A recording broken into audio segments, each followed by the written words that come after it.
Hi everybody, it's Susan and I'm here with another book review for you. Today I want to talk about Olive by Emma Gannon.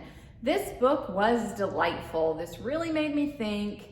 It was a moving book and I just really enjoyed reading this. I like how it goes back and forth from modern day to present day time. It goes into her past. So basically the book is about Olive and her friends and the different paths in life that they take. Olive feels like there's so many choices that are made for women and a path you're supposed to take. You're supposed to get married, you're supposed to have kids. And Olive isn't really sure that she wants to tread that same path. But as she sees her friends having kids and getting married, it makes her start feeling a certain way, like, should I be doing that? But then there's something that's telling her she doesn't really want to have kids. But there's a lot of pressure. People are always asking her, when are you going to have kids? And sometimes she says, well, I don't really know if I want kids. And people are like, you'll change your mind. And she just feels really bad about that when people say that to her. Olive writes for a magazine and she really enjoys her job. She takes a lot of pleasure in her career and a lot of pride in it. But basically the people around her are saying, look, if you don't have kids, do you really have a purpose in life? And she finds that to be extremely hurtful.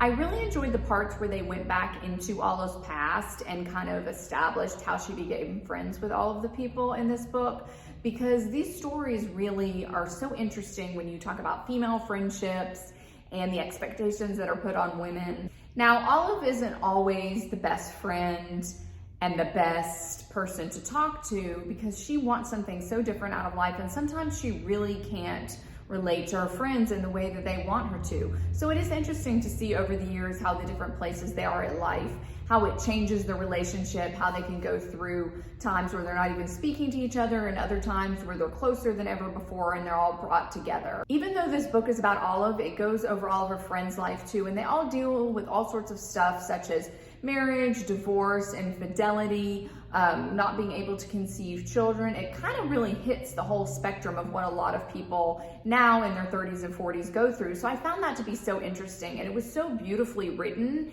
It just really tugged at your heartstrings and you really started to care about all of these people. You wanted the best for them and you got really sucked into their stories. This is just a really good novel that is about a lot of important topics without being like preachy or where it kind of would get a little hard to slog through. It was very entertaining as well as really making you think, but not in a way where you had to work too hard, if that makes sense. You don't really often see books about child-free by choice people who don't end up getting pregnant in the end and deciding they want kids, and I hope that's not a spoiler to say that, but I really enjoyed that aspect of the book too.